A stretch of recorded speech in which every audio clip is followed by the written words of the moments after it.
Muito bem, chegamos na semana seguinte, a Semana Santa, e essa não vai ser nada santa. Será uma semana de choro e ranger de dentes.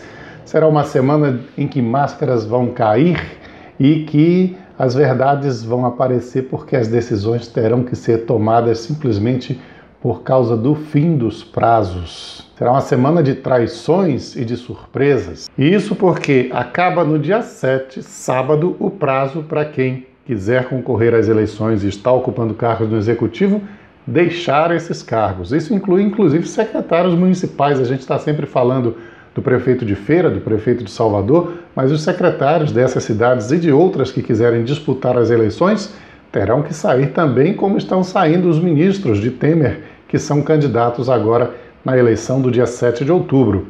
E, é claro, as negociações estão correndo e cada vez mais intensas, e não é de se admirar que surpresas ocorram na última hora. O PR na Bahia, por exemplo, está aí se oferecendo para a ACM Neto e tentando ao mesmo tempo arrancar mais alguma coisa do governador Rui Costa, para continuar na aliança. Finalmente a ACM Neto vai ter que se decidir. Ele disse que já se decidiu, só que não revelou essa decisão. De qualquer maneira, do dia 7 não pode passar por uma questão legal. Ao que parece, já está decidido que ele será sim candidato ao governo, e isso é indicado, inclusive, pela intensificação dos ataques do governador Rui Costa, já encarando a ACM Neto como seu adversário. Rui Costa está fazendo praticamente uma intervenção na saúde pública do município, construindo, além de 2 policlínicas, o que é uma atribuição normalmente do Estado mesmo, mas também postos de saúde, que depois serão repassados da Prefeitura. Uma das maiores críticas do governador ao seu provável adversário na eleição de outubro é que a saúde básica em Salvador atende apenas pouco mais de 30% da população, quando deveria já estar a essa altura com 100% de cobertura.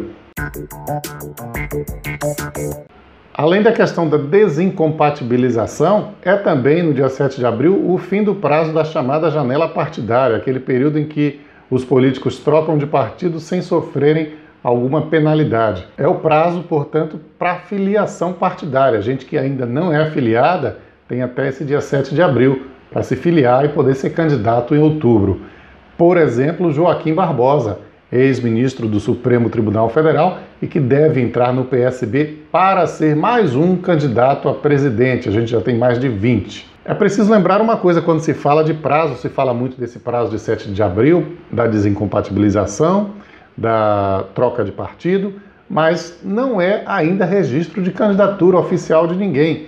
Isso só vai ocorrer lá em agosto. Portanto, até as convenções partidárias ainda dá tempo de acontecer muita coisa e muita gente ainda pode mudar de lado. Por exemplo, essa rejeição ao MDB por parte do grupo do ACM Neto pode muito bem ser deixada de lado caso consigam afastar Lúcio Vieira Lima do comando do MDB até o prazo das convenções, que vai ser lá no segundo semestre apenas. Mas essa é uma semana decisiva, sobretudo por conta do STF se reunir para julgar o habeas corpus de Lula e, ao mesmo tempo, voltar a debater, de alguma maneira, a decisão de prender após a condenação em segunda instância. A reunião anterior do STF, em que eles decidiram não decidir coisa nenhuma e empurrar para o dia 4 de abril, que é quarta-feira, só causou mais revolta, mais indignação. O STF, se tivesse se livrado do problema já naquele dia, no sentido de tomar uma decisão, hoje não estaria sofrendo a pressão que está sofrendo. E é pressão dos dois lados, tanto dos defensores de Lula quanto dos detratores de Lula, tanto daqueles que querem a prisão após segunda instância, quanto aqueles que querem que a prisão seja só após o trânsito em julgado da sentença, após recursos ao STJ e ao STF, ou seja, nunca. Os dois lados estão pressionando os ministros do STF e, por mais cínicos, por mais prepotentes, por mais eventualmente debochados que alguns deles sejam, eles estão, sim, sentindo a pressão. Está claro que quem não tem interesse político ou medo da prisão hoje no país não aceita a mudança do atual entendimento de que prisão tem que ocorrer após a segunda instância. Isso é o que ocorre em qualquer lugar do mundo. Só no Brasil é diferente, e é diferente para proteger poderosos. Só que está protegendo também até quem não é poderoso. Qualquer tipo de criminoso aí que tenha cometido um crime, que já tenha sido julgado na segunda instância, mas recorre ao STF e fica lá esperando em liberdade. Isso beneficia pedófilos, sonegadores, gente que deu golpe de todo tipo, estupradores, assassinos, qualquer um pode ser beneficiado por esse entendimento de que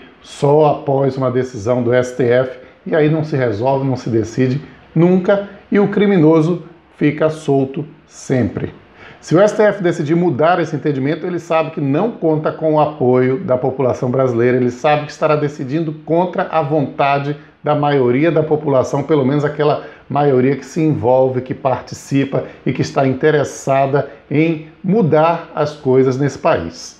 Como será a reação caso o STF tome essa decisão trágica, a gente ainda não sabe. E esperamos nunca saber, porque a gente espera que o STF mantenha o que ele mesmo já decidiu, que é prender após o julgamento em segunda instância. Claro, isso envolve também o ex-presidente Lula. E aquele pessoal que tem como grande objetivo na vida ver o Lula na cadeia, inclusive, está se mobilizando para fazer manifestações na véspera do julgamento ou mesmo no dia do julgamento. Se essas manifestações vão vingar, não se sabe, porque elas são lideradas por esse mesmo pessoal que lutou intensamente para derrubar Dilma, dizendo-se contra a corrupção, mas que quando Temer assumiu, esqueceu, fingiu-se de morto e parece que não há mais corrupção no país. Esse mesmo pessoal que não fez nenhuma manifestação quando Temer foi ter a chapa julgada junto com Dilma no TSE e que absurdamente Dilma foi condenada e Temer não foi. E o pessoal também que se fingiu de morto enquanto a denúncia primeira da Procuradoria-Geral da República era votada contra o Temer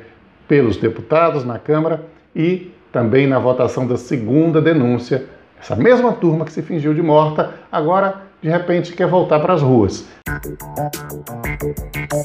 A Câmara de Feira de Santana viveu na semana passada um episódio que dá o que pensar no sentido de para que serve o Legislativo Municipal, o que é que os vereadores fazem. O vereador Roberto Tourinho subiu à tribuna para se queixar de que projetos da autoria dele, que foram aprovados pelo Legislativo, até hoje não viraram lei. Não viraram lei porque o Executivo ignorou esses projetos. E quando o Executivo faz isso, não sanciona, nem veta, em 15 dias a Câmara deve promulgar ela mesma a lei, já que os vereadores votaram e aprovaram.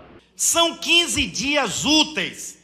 Passou os 15 dias, acabou. Não tem que a prefeitura está analisando, não tem que o projeto está na procuradoria do município, não tem que o projeto está no gabinete para ser publicado. Eu estou aqui requerendo o cumprimento do regimento interno e que a mesa da Câmara promulgue o projeto de lei de nossa autoria. Projeto de lei de número 86/2017. Esse projeto foi encaminhado pelo setor da casa ao gabinete do prefeito no dia 4 de agosto. Nós já estamos no dia 26, de 27 de março. Agora veja, o próprio autor do projeto deixou ele esquecido lá. E tem outro projeto de junho, que também ficou lá esquecido. Agora o vereador resolveu se lembrar desses projetos e requerer que eles, afinal, sejam promulgados e se tornem lei. Mas aí você pode pensar, não, mas é porque foi com o vereador Tourinho teve uma certa desavença por conta da eleição para a presidência da Câmara com o prefeito José Ronaldo e talvez por isso não haja boa vontade de assinar os projetos dele. Só que quando o Tourinho acabou de falar, entrou em cena o próprio líder do governo, dizendo que passa pelo mesmo problema. Que já que vai mandar promulgar as leis do colega vereador Roberto Tourinho, que seja promulgada também todas as leis da minha autoria, que já venceu o prazo que já foi para a prefeitura, voltou nos 15 dias. Agora veja você, meses e meses e meses, e os vereadores não se lembraram de ir atrás dos projetos deles, de pedir que a presidência da Câmara promulgasse esses projetos. Aí você se pergunta, para que serve afinal uma Câmara de Vereadores? Fiscalizam o Executivo? Não fiscalizam. Discutem os grandes problemas do município? Não, quando tem uma audiência pública para tratar de uma questão relevante, premente da cidade, eles não comparecem, a não ser aquele que convocou a audiência e um outro para presidir a sessão, 2 ou 3 vereadores. Os vereadores funcionam muito mais como despachantes de pequenos problemas dos bairros, uma pavimentação, um lixo, um terreno baldio, um posto de saúde que não esteja funcionando bem e nada muito mais do que isso. No entanto, você sabe qual foi o orçamento da Câmara Municipal no ano de 2017? 28 milhões. 28 milhões, quase 2,5 milhões por mês. É muito dinheiro para tão pouca produtividade. Eu sempre me refiro a esse assunto. Óbvio que eu não defendo que o legislativo seja, por exemplo, extinto, deixe de existir. Agora, é um mecanismo que precisa ser aperfeiçoado. O legislativo é importante, mas é preciso melhorar isso. É muito dinheiro para pouco ou nenhum resultado. É assim no município de Feira de Santana, é assim em outros municípios, é assim no estado e é assim em Brasília também. A gente vai ficando por aqui, mas amanhã estaremos de volta. Um abraço para você, até lá.